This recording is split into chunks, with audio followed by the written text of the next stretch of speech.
केंद्रीय खेल युवा सूचना एवं प्रसारण मंत्री अनुराग ठाकुर आज हिसार पहुंचे। हिसार में ओम ग्लोबल स्टर्लिंग यूनिवर्सिटी के पहले दीक्षांत समारोह में भाग लेने के लिए वो हिसार पहुंचे।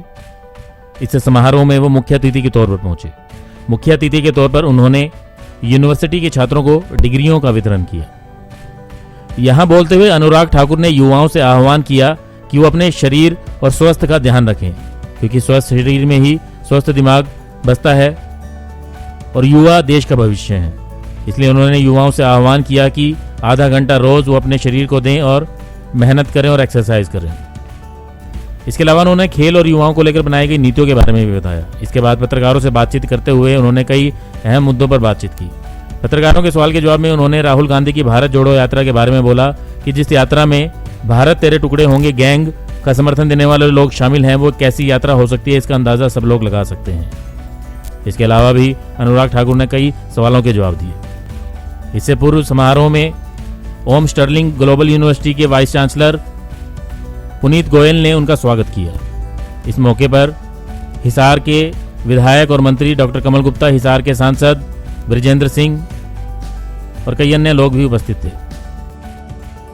देखिए, भारत सरकार ने खेलों को बढ़ावा देने के लिए target Olympic podium scheme, top scheme चलाई, जिसके अंतर्गत खिलाड़ियों का रहने का, भोजन का, ट्रेनिंग का सारा खर्चा देश और विदेश का भारत सरकार वहन करती है और 6 लाख रुपया सालाना जेब खर्च भी अलग से देती है।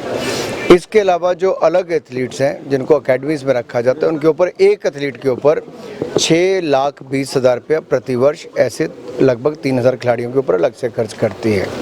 हज़ारों और खिलाड़ी चुने हैं जिनके लिए हमने नेशनल सेंटर ऑफ एक्सीलेंस खोला है, जो 29 स्थानों पर है देश भर में, और साइट ट्रेनिंग सेंटर 23 खोले हैं। ये अपने आप में दिखाता है कि भारत सरकार ने खेलों को बढ़ावा कैसे दिया, और इसीलिए टोक्यो ओलंपिक्स, पैरालंपिक्स और डेफ ओलंपिक्स में आज तक के सबसे ज़्यादा मेडल्स आए। थॉमस कप भारत जीता पहली बार, वर्ल्ड बॉक्सिंग चैंपियनशिप में हम लोगों ने गोल्ड मेडल जीते, और कॉमनवेल्थ गेम में भी 66 मेडल जीत पाए। ये तब संभव हुआ जब माननीय प्रधानमंत्री जी ने खेलों को बढ़ावा देने के लिए हर कदम उठाया। 2700 करोड़ रुपए के आधारभूत ढांचे के काम चल रहे हैं, अलग अलग स्पोर्ट्स इंफ्रास्ट्रक्चर बन रहा है, और जो केंद्र का बजट था जो लगभग 840 करोड़ रुपया था यूथ अफेयर्स और स्पोर्ट्स का, वो बढ़ाकर 2400 करोड़ रुपया किया है। तो इसमें बड़ा बदलाव देखने को मिलता है। जहां तक खिलाड़ियों को रोजगार की बात है, केंद्र के भी अलग अलग डिपार्टमेंट्स दे रहे हैं और राज्य की सरकारें भी उसको दे रही हैं। खेलों को जो मेडल जीतते हैं, हमने ओलंपिक्स, पैरालंपिक्स, बाकी मेडल में जीतने वालों के लिए भी लगातार कैश प्राइज भी दिया और टाइम पे रहते दिया। हमने तो ऑनलाइन सुविधा कर दी है, अब किसी खिलाड़ी को जाना नहीं पड़ता, ऑनलाइन एप्लीकेशन आधे घंटे के अंदर भरी, 15 मिनट में भरी, तो उसको उतना ही करना है, किसी को किसी चक्कर नहीं काटने पड़ते, ना स्पोर्ट्स अथॉरिटी के ना अपनी फेडरेशन के।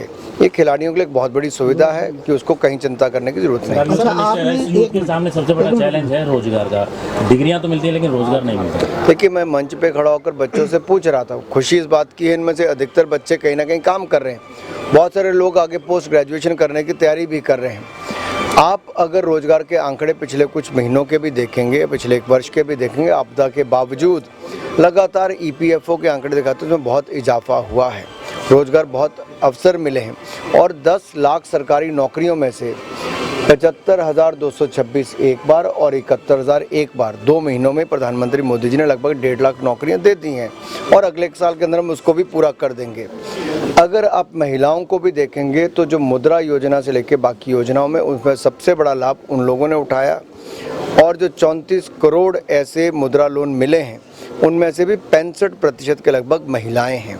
तो रोजगार स्वरोजगार के अवसर पहले से ज़्यादा बढ़े हैं।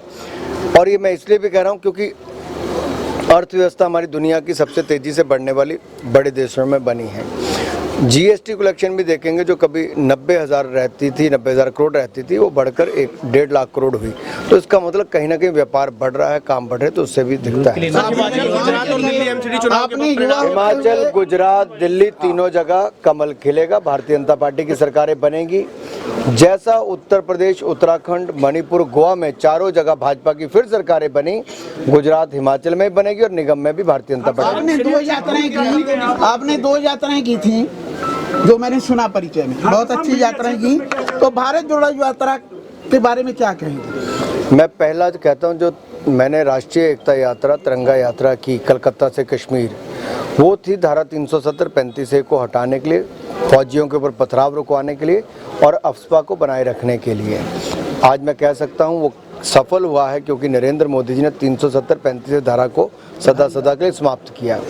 नॉर्थ ईस्ट में हमने की थी 1962 के युद्ध को शहीद श्रद्धांजलि यात्रा, यानी कि जो शहीदों के अलावा वहाँ के स्थानीय लोग थे, उन्होंने बहुत बड़ा योगदान चाइना के खिलाफ लड़ाई के समय उस समय दिया था। आज मैं कह सकता हूँ लुक ईस्ट नहीं, एक्ट ईस्ट पॉलिसी भारत सरकार की है।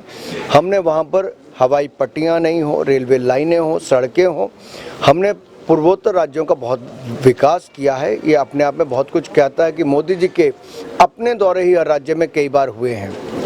भारत जोड़ो यात्रा, और भारत जोड़ो यात्रा में तो अगर देश के टुकड़े करने वाले जुड़े हैं और देश का नामो निशान मिटाने करने वाले जुड़े हैं और देश में जो बांट कर राज करने वाले की सोच रखते हैं, तो आप सोच सकते हैं कैसी भारत जोड़ो यात्रा चल रही होगी।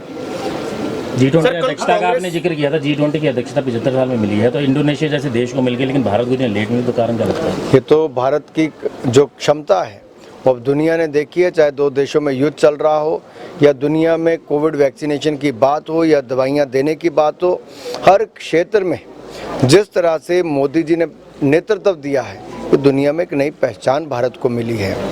आज दुनिया भर के बड़े से बड़े देश भी भारत की ओर एक उम्मीद भरी नज़र से देखते हैं, यहाँ के नेतृत्व के कारण भी और यहाँ के युवाओं के कारण भी। सर, कल कांग्रेस ने प्रेस कॉन्फ्रेंस करके आरोप लगाया कि चाइना में बढ़ता जा रहा है निर्माण, हमारी सीमा पे करता जा रहा है चाइना, और बीजेपी कुछ नहीं कर रही है। देखिए, कांग्रेस 1962 में इनके बड़े बड़े नेता कहते थे हिंदू चीनी भाई भाई, और जो हुआ आप सबने देखा। वर्षों तक हम पार्लियामेंट में थे, चर्चा भी नहीं करने देते थे इन मुद्दों पर। आज हम खुले में चर्चा भी करते हैं, और अतिक्रमण अगर कोई करने जाए तो उसका मुंह तोड़ जवाब कैसे दिया जाता है, देश ने देखा है। क्षेत्र आपकी तरफ निगाहें करे बैठा है, उसके लिए क्या कर रहे हैं आप? मीडिया के क्षेत्र में, चाहे प्रिंट, इलेक्ट्रॉनिक का न्यू मीडिया भी आ गया, जो आप मैं बहुत सारे चैनल देख रहा हूँ, तो स्थानीय भी हैं। तो ये इसमें अपने आप में दिखता है कि हमने एक तो सेल्फ रेगुलेटरी मोड पर चल रहे हैं कि आपके ऊपर कोई बंदिश इस तरह से नहीं है। आप लोग अपनी कमेटीज़ बनाते, रेगुलेटरी बॉडीज़ आपकी बनी हुई हैं, उसके माध्यम से कर रहे हैं, और जो नए अफसर आ रहे हैं उससे मीडिया का स्कोप और बढ़ रहा है। एक पत्रकार कहता है सवाल ही पैदा, मैं खुद मैं सूचना प्रसारण मंत्री आपके सामने खड़ा होकर आप जितने सवाल पूछ रहे सबके उत्तर दे रहा। आज का अनुभव कैसा रहा दीक्षांत समारोह का? बहुत अच्छा रहा, युवाओं को देखकर, युवाओं का जोश को देखकर, युवाओं में नई ऊर्जा को देखकर, कि आज का युवा किसी भी चुनौती का सामना करने के लिए तैयार है और उन चुनौतियों को अवसर में बदलने के लिए तैयार है। ब्यूरो रिपोर्ट, नई ताज़ा न्यूज़, हिसार। लेटेस्ट वीडियोस के लिए सब्सक्राइब करें हमारा चैनल नई ताज़ा न्यूज़ और दबाएं बेल आइकॉन ताकि आप मिस ना करें कोई भी अपडेट।